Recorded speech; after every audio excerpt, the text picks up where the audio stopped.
नमस्कार मंडळी, ठरलं तर मगचा आजचा म्हणजे 24 जूनचा फ्रेश असा रिव्ह्यू तुम्ही माझ्या आवाजामध्ये ऐकत आहात. अर्जुन म्हणत असतो, हां इन्स्पेक्टर सावंत बोला ना, आला का तो स्केच आर्टिस्ट? मी लगेच निघतो. हां आता इन्स्पेक्टर सावंत म्हणतात, हे बघा अर्जुन सर की तो स्केच आर्टिस्ट जो आहे ना तर तो येईलच, पण ना एक वेगळाच प्रॉब्लेम झाला आहे. म्हणून अर्जुन म्हणतो, काय झालं आहे? तर सावंत म्हणतात की मी त्या सिक्युरिटी गार्डला ना शोधलं, पण तो अजूनपर्यंत नाईट ड्युटीवरून घरी परतलाच नाही. अर्जुन म्हणतो, काय म्हणजे तो ड्युटीवरून कदाचित त्याच्या मित्राच्या घरी वगैरे गेला असेल. तर सावंत म्हणतात, हे बघा आम्ही त्याच्या घरच्यांना विचारून सगळीकडे त्याची शोधाशोध केली, पण तो ना कुठेच सापडत नाही. अर्जुन सर मला असं वाटतं ना की तो सिक्युरिटी गार्ड आहे ना, अचानकच त्याला कोणीतरी गायब केले. अर्जुन म्हणतो, याचाच अर्थ तो ज्याने अटॅक केला ना त्यांनीच काहीतरी केलं असेल. सावंत म्हणतात, पण हे कसं शक्य आहे? कारण ते हल्लेखोराला कळणार कसं? मी, तुम्ही आणि तो सिक्युरिटी गार्ड, आपल्या या तिघांनाच तर माहिती होतं आपण स्केच काढणार आहे ते, मग त्याच्यापर्यंत ही माहिती गेलीच कशी? अर्जुन म्हणतो, आय थिंक तो ना पहिल्यापासूनच आहे ना त्याला फॉलो करत असेल. ठीक आहे, तुम्हाला जर का काही सापडलं तर मला सांगा. हां सावंत म्हणतात, ठीक आहे सर, मला आमचा तपास सुरूच आहे, काही कळी मी तुम्हाला सांगतोच. म्हणून आता सावंत म्हणतात की ठीक आहे. म्हणून आता फोन ठेवला जातो. आता अर्जुन फोन ठेवल्यानंतर म्हणतो की नाही, आता मी काहीच सांगत नाही सायलीला, नाहीतर ना उगाचच ती टेन्शन घेत बसेल, असं अर्जुन म्हणतो. आणि पाहतोय की आपण आता अर्जुन सायलीच्या रूममध्ये जातो. आता सायली म्हणते, मी जर आलेच. अर्जुन म्हणतो, एक मिनिट, आता तू कुठे निघालीस? म्हणून सायली म्हणते, आई अजूनही प्रियाचा आणि तिच्या बाळाचाच विचार करत असतील ना, आणि त्या जर का अश्विन भाऊजींशी बोलायला गेल्या तर त्यांनाही त्रास होईल. त्या अगोदर नाही मला त्यांच्याशी जाऊन बोलायला हवं, त्या शांतीत की नाही तर हे पण बघायला हवं ना. अर्जुन म्हणतो, आणि मम्मानी जर का तो स्वतःच विचार थांबवला असेल तर तू परत तिथं जाऊन तोच टॉपिक कशाला काढतेस? हे बघ आता, हे बघ, मम्माला ना तिचा वेळ घेऊ दे. मम्मा जर का स्वतः प्रियाचा टॉपिक काढेल तेव्हाच ना तू तिच्याशी जाऊन बोल, ठीक आहे? सायली म्हणते, अहो पण त्या स्वतःला त्रास करून घेत असतील तर? अर्जुन म्हणतो, आणि तुला त्रास होतोय त्याचं काय? आणि पुढे म्हणतो, हे बघ बायको, हे बघ, सध्या ना तू फक्त आपल्या बाळाचा विचार कर. अगं प्रियाची प्रेग्नन्सी आपल्यासाठी महत्त्वाची नाही, लक्षात येते का तुझ्या? आणि अगोदरच तुला तुझ्या बालपणीचं काय आठवत नाही आहे, त्याचा स्ट्रेस तर तुला आहेच. म्हणून आणि असं म्हटल्यानंतर बघा सायली ना खूपच विचार करत असते की आता नक्की काय करावं होतं इतक्या सगळ्या गोष्टींवरती. म्हणून सायली म्हणते की मला ना खरंच कळतच नाही आहे की मला पूर्वीचं सगळं नक्की कसं आठवेल, म्हणून मी किती प्रयत्न करते. अर्जुन म्हणतो की बायको, मला एक गोष्ट सांग, की तू म्हणालीस की तुला तन्वीचे फोटोज वगैरे बघून तुझं तिच्याशी काहीतरी कनेक्शन आहे असं वाटतंय, तर अजूनही अशा कोणत्या गोष्टी आहेत का की ज्या गोष्टी बघून तुम्हाला असं फील होतं की तुझा आणि त्यांचा काही कॉन्टॅक्ट आहे म्हणून? तर सायलीला लगेच तिचा प्रतिभा, त्याने दाखवलेला बॉल, ते जबलं, तो लाल स्वेटर, तिची ती खेळणी, तिची ती पर्स, हे सगळ्यांना आता आठवायला लागतं. सायली म्हणते, खरं तर तिची प्रत्येक वस्तू, तिचा प्रत्येक फोटो बघून ना मला काहीतरी जाणवायचं. म्हणून अर्जुन म्हणतो, तन्वीच्या आणखीन काही वस्तू असतीलच ना आपल्याकडे? आणि म्हणतो, आठवायला लागतो की आणखीन काय असेल बरं आपल्याकडे, म्हणून असा विचार करतच असतो. आणि सायलीसुद्धा ना विचार करते. तर सायली म्हणते, अहो तिचे ज्या वस्तू होत्या ना तर त्या सगळ्या बघून झालं, आणि आता ना काही शिल्लक राहिलेलं नाही आहे. मी खूप प्रयत्न करते पण मला काही आठवतच नाही. अर्जुन म्हणतो, असं कसं? आहेत ना, तन्वीचं गाठोडं आहे ना आपल्याकडे. आता अर्जुन एकदम पटकन अशी गोष्ट क्लिक होते की सायली ना खूप खुश होते. सायलीला आठवतं, अरे हां ते गाठोडं आहे ना. सायली म्हणते, त्या गाठोड्यातल्या गोष्टी बघून मला काही आठवेल का? अर्जुन म्हणतो, हो नक्कीच आठवेल. म्हणून अर्जुन आता तो गाठोडं घेण्यासाठी कपाटाकडे जातो. इकडे अश्विन ना अजूनही प्रियाचाच विचार करत असतो की ती घरी आल्यानंतर कशी म्हणाली असते की अश्विन, हे बघ असा विचार करू नकोस, मी तुला आधी हेच सांगितले की हे बाळ तुझंच आहे रे. म्हणून अश्विन खूप डिस्टर्ब असतो. आणि आता तिथे ना कल्पना येतात आणि त्यांना अश्विनसाठी नाश्त्यासाठी पोहे घेऊन आलेले असतात. आणि येऊन पाहतात तर अश्विन ना अजूनही खूप डिस्टर्ब झालेला असतो. कल्पनाताई म्हणतात, अश्विन पोहे खाऊन घेणार आहे? म्हणून तर अश्विन म्हणतो, नाही नको, मला भूक नाही आहे. कल्पनाताई म्हणतात, अश्विन हे बघ, सगळी तुझीच मनमानी चालणार नाही हां, असं म्हणून बेडवर बसतात. आणि आता त्याला एक घास भरावा लागतात. आणि म्हणतात की अश्विन इथे बघ बरं माझ्याकडे. अश्विन तर नुसता बघतो पण काही खातही नाही आणि नुसता शांत बसत असतो. अश्विन खूपच डिस्टर्ब झालेला असतो. अश्विन एक घाससुद्धा खात नाही आणि आता त्याच्या डोळ्यामध्ये ना पाणी आलेलं असतं. आता हे सगळं बघून कल्पनाताईंना पण खूप वाईट वाटतं. त्या म्हणतात की अश्विन, अरे तुला असं नाही का रे वाटत आहे की ते बाळ कदाचित तुझंच असू शकेल? म्हणून आता असं म्हणल्यानंतर पुढे त्या म्हणतात की अरे तरीसुद्धा तू इतका कठोर निर्णय कसा काय घेऊ शकलास रे? आणि या अश्विनला ना म्हणजे खात्रीच असते. तो म्हणतो की मम्मा, मला ना 100% खात्रीच आहे की ते बाळ माझं नाहीच आहे म्हणून, असं अश्विन म्हणतो. आणि पुढे म्हणतो, आणि तू सुद्धा ना मनात असा विचार आणूच नकोस. अगं आपण जितके त्या प्रियापासून लांब राहू ना तितकेच आपण आहे ना आनंदी राहू आणि आपण सुखी पण राहू. आता कल्पनाताई म्हणतात, मला तर ना काय खरं काय खोटं काही समजत नाही रे. मध्ये अश्विन म्हणतो, अगं मम्मा यात न समजण्यासारखं काय आहे ग मम्मा, सांग ना. अगं दादांनी प्रियाचे सगळे अफेअरचे पुरावे आपल्यासमोर ठेवले होते ना, आणि आदिराजने स्वतः आपल्याला सांगितलं की प्रिया त्याच्याबरोबर कशी राहत होती म्हणून. मग काय गॅरंटी की मला सांग की ह्या प्रियाने आणखीन पुरुषांना असं जाळ्यात ओढलं नसेल म्हणून, आणि माझ्याबरोबर सुद्धा काय केलं म्हणा तिने, माझाही तर वापरच करून घेतला ना, असं अश्विन म्हणतो. पुढे कल्पनाताई म्हणते, हे बघ बाळा, मला सगळं काही कळतंय, पण मला ना फक्त एवढंच कळतंय की तू या सगळ्याचा त्रास करून घेऊ नकोस म्हणून, असं कल्पनाताई आता अश्विनच्या चेहऱ्यावरून हात फिरून म्हणत असतात. आणि म्हणतात, अश्विन तुझ्यात आणि अस्मितामध्ये किती फरक आहे रे, ती तिच्या संकटातून किती पटकन बाहेर पडली, आता ती हसत खेळत पुढे जाण्याचा प्रयत्न करते, पण तुला अजून ते जमतच नाही म्हणून. अश्विन तुम्ही प्रयत्न करतोय ग मम्मा, पण हे सगळं माझ्या डोक्यातून जाऊ नये ना असं मला वाटतं, आणि म्हणून तर नाही प्रिया खोटं बोलते, आणि आता ना मी बाळाचा विचार माझ्या डोक्यातून काढून टाकलाय, आणि तू सुद्धा मम्मा काढून टाक हा विचार. कल्पनाताई म्हणतात, ठीक आहे तू म्हणशील ना तसंच होईल म्हणून, आणि पण तरीसुद्धा ना प्रियाची गोष्ट तू आमच्यापासून लपवायला नको होतीच अश्विन म्हणून. आता अश्विन कल्पनाताईंकडे बघतो आणि म्हणतो, अग मम्मा अगं सोड ना तो विषय म्हणून, आणि पुढे म्हणतो की हे बघ मम्मा, आता तुला जितका त्रास होतोय ना तो व्हायला नको होता त्रास, आणि म्हणून तर मी तुमच्यापासून लपवून आहे सगळं. आणि आता दोघे जण सुद्धा खूप रडत असतात, आणि अश्विन म्हणतो, म्हणून माझा दुसरा कोणता सुद्धा हेतू नव्हता. कल्पनाताई म्हणतात, कळतंय रे मला, पण तू ना आता प्लीज शांत राहा, आणि या सगळ्याचा ना काही विचार करू नकोस हां. आणि हे बघ एक गोष्ट लक्षात घ्या, आता कोणताही त्रास करून घेऊ नकोस, मला फक्त एवढंच हवं की आता माझा अश्विन व्यवस्थित राहायला पाहिजे म्हणून. आणि म्हणतात की चला आता हे घे पोहे खाऊन घेऊन. अश्विन नाही म्हणत असतो तरीसुद्धा कल्पनाताई त्याला एक घास पोह्याचा भरवतातच. आता आपण पाहतोय पुन्हा अर्जुन आणि सायलीचं सीन. अर्जुन इकडे कपाटातून आठवडं काढतो आणि एक वस्तू आहे ना आता सायलीला देत असतो. पहिल्यांदा तर तन्वीचा फोटो देतो, त्यानंतर तिची खेळणी देतो, नंतर तिचा एक फ्रॉक असतो तो देतो. आता ही सायलीनं सगळे एक गोष्टी बघत असते, पण तिला काही आठवत नसतं. फायनली एक जे खेळणं असतं ना, तर ते एक अर्जुनचं खेळणं असतं, आणि ते छोट्या तन्वीला खूप आवडलेलं असतं, आणि म्हणून ते छोट्या तन्वीने ते खेळणं घेतलेलं असतं. हा सगळा सीन जो आहे ना, तर तो सायलीला अस्पष्ट असा आठवायला लागतो, पण क्लिअर असं सायलीला काहीच आठवत नाही. आणि लहानपणी अर्जुननं दिलेलं टॉय जे आहे तर तेच किल्लेदारांच्या गाडीत लावलेलं असतं, आणि त्याच वेळेस त्यांचा ॲक्सिडेंट झालेला असतो, त्यामुळे ते खेळणंसुद्धा आता सायलीच्या गठोड्यात येतं. आता हे सगळं ना असं सत्य असतं, पण सायलीला तेही आठवत नाही. अर्जुन म्हणतो, मला असं वाटतंय की जे प्रियाचा गठोडा आहे ते इतके दिवस सायलीचं आहे, आणि तेच बघून सायलीला इतकी चक्कर येते. पण आता लक्षात येते की सायलीसमोर नेहमी 2 गठोडे असायचे, एक तर बबलीचं आणि एक तन्वीचं, आणि म्हणजे तिला तन्वीचं गाठोडं बघूनच त्रास व्हायचा, आता सुद्धा तिला चक्कर येईल का असं अर्जुन मनातच विचार करतो. आणि पुढे म्हणतो की सायली काय ग, तुला काही होतंय का म्हणून, आणि म्हणतो की तुला कसला त्रास तर होत नाहीये ना म्हणून. सायली म्हणते, नाही हो, मला कसला त्रास होत नाही, आणि जर होत असेल तर एकाच गोष्टीचा त्रास होतोय की या सगळ्या वस्तू माझ्या आहेत असं मला ना फक्त वाटतंय, पण त्यांच्याबद्दल ना मला काहीच आठवत नाहीये असं सायली म्हणत असते. आणि पुढे म्हणते, आणि सगळ्या वस्तू या ज्या आहेत ना ह्या माझ्या आहेत, या सगळ्या मला माहिती आहेत, या सगळ्या वस्तू तन्वीच्या म्हणजेच माझ्या आहेत एवढं मात्र नक्की, हे याची मी खात्री देते, पण त्या वस्तू मला सायलीपासून तन्वीकडे जाण्याचा मार्गच दाखवत नाहीयेत असं सायली म्हणत असते. आणि आता आपण पाहतोय पुढे जेलमधला नागराजचा सीन. राकेश नागराजला सांगत असतो, मी भिंतीवरून उडी मारली आणि तिथला CCTV कॅमेरा मी फोडला असं म्हणतो, आणि मग तिथून थेट मी अर्जुन आणि सायलीच्या रूममध्ये शिरलो, आणि मग काय काल सायली मेलीच असते, पण मध्येच अर्जुन आला आणि मग ती वाचली असं हे सगळं राकेश नागराजला सांगतो. तर हा नागराजने खानकन मुस्काडीतच देतो. राकेश म्हणतो, काय झालं? नागराज म्हणतो, अरे देव अक्कल वाटत होता तेव्हा तू काही संपावर गेला होतास का रे मूर्खा, अरे सायलीचा जीव घे असं मी तुला कधीच सांगितलं. आता अर्जुन म्हणतो की पण तुम्ही तर सांगितलं ना की सायली आणि अर्जुनची वाट लावली. नागराज म्हणतो, अरे वाट लावायची म्हणजे जर वेळेला काय जीवच घ्यायचा असतो का, अरे हे असले नसते उद्योग करून नाही ना तू माझी वाट लावली असतीस असं नागराज राकेशवरती खूपच चिडतो, आणि म्हणतो, नशीब तू काल पकडला गेला नाहीस, नाहीतर तू इथं माझ्या सोबतीला आला असतात आणि आपण दोघं नाही इथं टाळकुटत बसलो असतो. राकेश म्हणतो, पप्पा. नागराज म्हणतो, आता गप्प बसा, नाही तर अजून एक खाशील थोबाडीत मूर्ख कुठला असं म्हणतो. आणि पुन्हा म्हणतो, अरे आधीच तर तो अर्जुन मला धमकी देऊन गेलाय की मला फाशी देईन म्हणून आणि फासावर लटकवेन म्हणून, आणि आता तो हे असले उद्योग करून आहे ना त्याला आणखीन कारणं देऊ नकोस बावळट कुठला. आणि पुढे म्हणतो, बावळट कुठला, अरे मी तुला ना आधीच सांगून ठेवतोय की अर्जुनानी सायलीला हलक्यात घ्यायचं नाही, समजते का तुला, आणि आज तू वावरतोयस तिकडं अगदी गोड गोड बनून, पण तुला एक गोष्ट माहिती आहे का की ते दोघं जण सुद्धा ना खूप हुशार आहेत, तुझा खरा चेहरा सगळ्यांच्या समोर आणतील आणि तुला ते कळणार पण नाही. राकेश म्हणतो मला असं वाटलं होतं की सायलीला मारून टाकलं तर सुभेदाराला नाही याच्यातून सावरताच येणार नाही ना.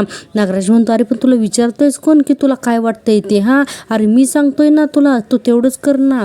कशाला डोकं वापरतोयस रे स्वतःचं आणि कोणाचा जीव पिऊ घ्यायला कशाला जातोयस रे तू मूर्ख कुठला, असं नागराज म्हणतो. आणि नंतर आहे ना बघा पुन्हा त्याला हात लावायला जातो तर राकेश घाबरतो ना. आता त्याला वाटतं पुन्हा एकदा थोबाडीत खातोय. तर नागराज म्हणतो ए बेटा असं नको न करूस रे, तू माझी एकमेव आणि शेवटची आशा आहेस की नाही, मग मला सांग मी कोणावर विश्वास ठेवायचा सांग ना, असं नागराज म्हणत असतो. आणि पुढे म्हणतो की त्या महिपतवर विश्वास ठेवायचा का मी? अरे काही अर्थ तर आहे का आता त्या महिपतवरून विश्वास ठेवण्यासारखा? मला एक गोष्ट सांगतो आहेस ना, हे बघ तू काम कर, तू काय कर की त्या सचिन आहे ना तर त्या सचिनची मदत घे आणि एकदम थंड डोक्याने ना एक एक प्याद पुढं सरकवायचं, कळालं का तुला? आणि नाही ना करणार ना परत काही असं वगैरे, कोणाचा जीव बिव नाही ना घेणार तू आता? तर राकेश म्हणतो नाही पप्पा मी नाही करणार. आता नागराज म्हणतो असं कोणाचा जीव बिव घ्यायचं नाही. राकेश म्हणतो सॉरी पप्पा मी ना पुन्हा असं नाही करणार म्हणून. आणि आता आपण पाहतोय पुन्हा अर्जुन आणि सायलीचं असेल. अर्जुन म्हणतो की सायली हे बघ तुला तुझंच गोष्टी कळाल्यात ना, म्हणजे तुला तन्वीपर्यंत पोहोचण्याचा मार्ग मिळाला आहे, म्हणजे ना तुला हळूहळू गोष्टी सुद्धा आठवतील. सायली म्हणत असते अवकाशा आठवतील, माझी तर ना काहीच प्रगती होत नाहीये. अर्जुन म्हणतो अगं असं कसं बोलतीस तू? अगं बघ ना अगोदर जेव्हा तू गाठोडं बघायचीस त्यावेळेस तुला किती त्रास होत होता आणि तुला ना चक्कर सुद्धा यायची, पण आता असं काहीच झालेलं नाहीये बायको. आणि हे बघ या सगळ्या वस्तू बघून तुला ना या गोष्टींशी कनेक्टेड वाटतंय आणि म्हणतो की ही प्रगतीच तर आहे ना म्हणून.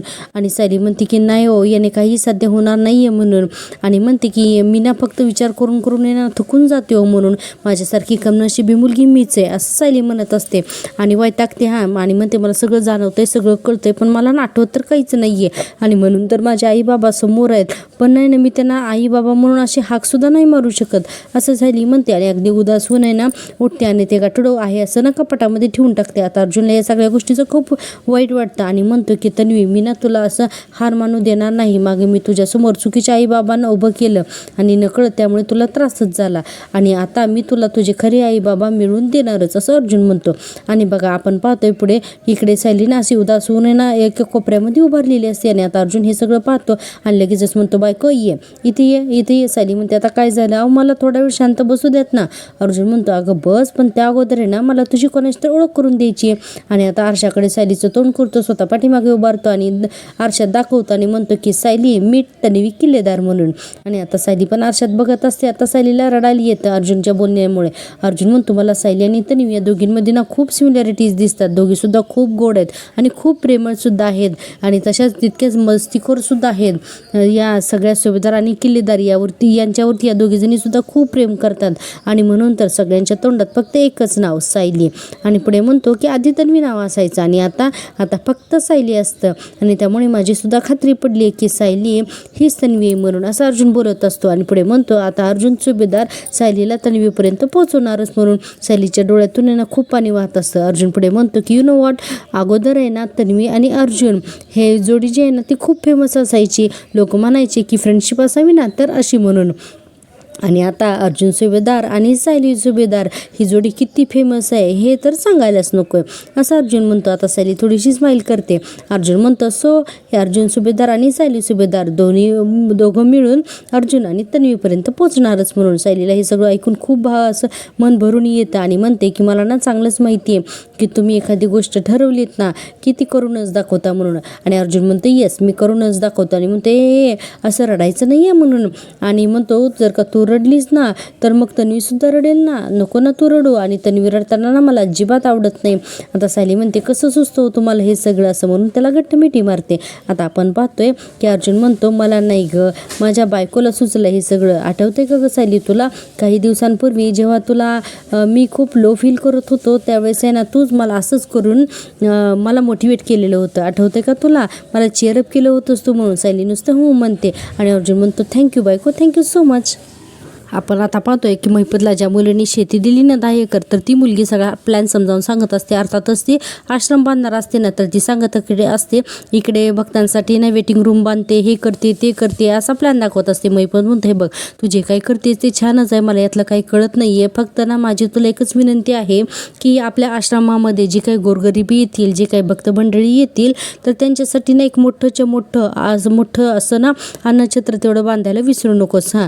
आणि पुढे म्हणतात की हे बघ माझी एवढीच इच्छा आहे की आपल्या आश्रमामध्ये आलेला कुठलाही भक्त एखादा गोरगरीब कुणीही येऊ देत रिकाम्या पोटी आपल्या आश्रमातून न जाता कामा नये असं महिपत म्हणतो. आता ती मुलगी म्हणते महिपत बाबा ही तर फॅन्टॅस्टिक आयडिया आहे, मी माझ्या आर्किटेक्टला सांगून आहे ना त्या पद्धतीने चेंजेस करून घेते म्हणून. आणि म्हणते की म्हणजे मग या साईडला आपण आहे ना अन्नछत्रासाठी जागा करूयात आणि पाठीमागे मोठंच्या मोठं किचन असेल आणि ते किचन 24 तास सुरू असेल, ठीक आहे का? तर आता महिपत म्हणतो की ठीक आहे बाळा म्हणून. आणि म्हणतो की आता तू ठरवलंय म्हणजे ते उत्तमच होणार, मला काही काळजी नाही आता असं महिपत म्हणतो. आणि पुढे म्हणतो की देवा तुझ्या लेकराच्या पाठीशी राहा रे म्हणून. आणि आता सचिन पण तिथेच असतो. आता ती मुलगी म्हणते ठीक आहे बाबा तुम्ही आता हा प्लॅन अप्रूव्ह केलाय ना, तर आता मग मी पुढच्या कामाला लागते म्हणून. इतक्यातच महिपतला एक फोन येतो. आता महिपत तो फोन बघतो आणि म्हणतो मी जरा बाहेर घेऊन फोन घेतो हा म्हणून. आणि आता तिथून महिपत निघून जातो. आता महिपत गेला की हा लगेच बघा सचिन आहे ना तो त्या मुलीशी बोलायला लागतो. आता सचिन म्हणतो आदिरा मॅम नाही, तुमचं बहुगुणी बाबांवरती आणि महिपत बाबांवरती एवढा विश्वास आहे की तुम्ही त्यांच्यासाठी आश्रम वगैरे बनवायला निघालात? तर ती आदिरा म्हणते हो 100% म्हणून. म्हणजे मी आता महिपत बाबांच्या आशीर्वादाशिवाय कधीच काहीच करणार नाही म्हणून. त्याच्यामुळेच तर माझा बिझनेस खूप वाढलाय ना. आणि म्हणते मग आता त्यांच्यासाठी मी छोटीशी मदत नाही का करू शकत? तर सचिन म्हणतो पण एखादा आश्रम वगैरे बांधायला तुम्हाला 1 ते 2 कोटी तरी लागतीलच ना. तर आदिरा म्हणते हो म्हणून. मग सचिन म्हणतो मग ही तुमच्यासाठी छोटीशी मदत आहे का? तर आदिरा म्हणते हो माझ्यासाठी ही छोटीशी मदत आहे, कारण महिपत बाबांमुळे मला जो काही फायदा झाला ना त्यापुढे ही अमाऊंट काहीच नाही आहे म्हणून. सचिन म्हणतो हो असं आहे का? आदिरा पुढे म्हणते मला माहिती आहे मी महिपत बाबांना जितकं देईन ना तितकं ते माझ्याकडे परतच येईल. सचिन म्हणतो वाव इंटरेस्टिंग, मला एक गोष्ट सांगा तुमच्यासारखे असे बाकीचे जे बिझनेस ओनर्स आहेत तर ते सुद्धा असंच तुमच्यासारखा विचार करतात का? तर त्या आदिरा म्हणते हे बघा प्रत्येकाचं श्रद्धास्थान काही ना काही असतंच आणि महिपत बाबांचा हात ज्यांच्या पाठीवरती आहे ना तो असाच विचार करेल नाही का? सचिन म्हणतो ऑफकोर्स. आता ती मुलगी म्हणते की येते मी म्हणून. आता तिथून निघून जाते. ती मुलगी गेली की आता सचिन म्हणतो अण्णांचा महिपत बाबा झाला याचा मला खूप मोठा फायदा होईल असं दिसतंय. ही मूर्ख माणसं ज्याच्याकडे श्रद्धास्थान म्हणून बघतायत ना तर ते महिपत म्हणजे हे सगळं जे आहे ना तर त्याच्याकडे मी बिझनेस म्हणून जर का बघितलं तर कमाई आहे ना माझी. तर असं सचिन मनात म्हणतच असतो. आपण पाहतोय की आता पुन्हा अर्जुन आणि सायलीच असेल. इकडे अर्जुन बोर्डवरती काहीतरी लिहित असतो. आता लिहितो की तो DNA टेस्ट म्हणून. आणि म्हणतो आपल्याकडे तुझं सॅम्पल आहे, प्रियाने जे तन्वी म्हणून सॅम्पल दिलं होतं ते सुद्धा आहे. एक काम करू आपण दोन्ही सॅम्पल घेऊ आणि उद्या जाऊया डॉक्टर पगारेंकडे आणि त्यांना सांगू की दोन्ही सॅम्पल्स मॅच करा आणि आम्हाला लवकरात लवकर रिपोर्ट द्या. मला असं वाटते की तू कार आणि ड्रायव्हर घेऊन ये ना आता प्रतिमात्याकडे जा म्हणून. सायली म्हणते हो ठीक आहे पण डॉक्टर पगारेंना सांगा हां मागच्या वेळेला ते जसे सतर्क होते ना तसंच या वेळेलाही सतर्क राहा म्हणून. कोणीही त्या सॅम्पलपर्यंत पोचायला नको. तशी प्रिया आता जेलमध्ये आहे त्यामुळे भीती तर नाही आहे आपल्याला, पण तरीही मला ना कुठलाही धोकापत करायचा नाही आहे. कोणीही त्या सॅम्पलपर्यंत पोचता कामा नये. अर्जुन म्हणतो डोंट वरी, मी त्यांना सांगितलंच आहे लास्ट टाईम सारखं आता सुद्धा ना सिक्युरिटी एकदम टाईट ठेवा म्हणून. आणि अर्जुन पुढे म्हणतो आणि मग हे रिक्रिएशन्स म्हणून.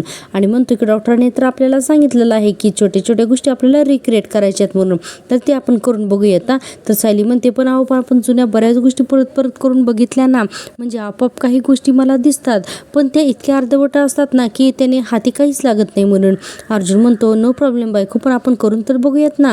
हे बघ बऱ्याच अशा गोष्टी छोट्या असतील ना की ज्या सबकॉन्शियसली तुला आठवत नसतील पण ज्या मला आठवत आहेत तर त्या तर आपण रिक्रिएट करूयात ना. आता सायली म्हणते मला एक गोष्ट सांगा की तुम्हाला तुमच्या आणि तन्वीबद्दल काय आठवतंय म्हणून. अर्जुन म्हणतो 1 मिनिट. आणि आता ब्लॅकबोर्डवरती 3 गोष्टी लिहितो.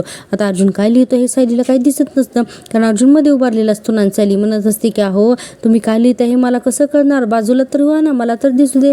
अर्जुन म्हणतो अगं मला लिहू तर दे म्हणून. आता अर्जुन 3 गोष्टी लिहितो आणि आता बाजूला सरकतो आणि म्हणतो हे बघ मी माझ्या गोष्टी झाल्या लिहून तर ते वाच. आता सायली वाचते तर आता ब्लॅकबोर्डवर लिहिलेलं असतंय की सुरुवातीला आईस्क्रीम लॉकेट आणि खाली लिहिलेलं असतं की सेंटेड इरेझर म्हणून. अर्जुन म्हणतो येस करेक्ट म्हणून. आणि म्हणतो की तुला काही आठवलं का? तर सायली म्हणते नाही. अर्जुन म्हणतो हरकत नाही पण बघ हे बघ आपण आहे ना या गोष्टी ना परत रिक्रिएट करून बघूयात म्हणून, म्हणजे तुला ना आठवल काहीतरी.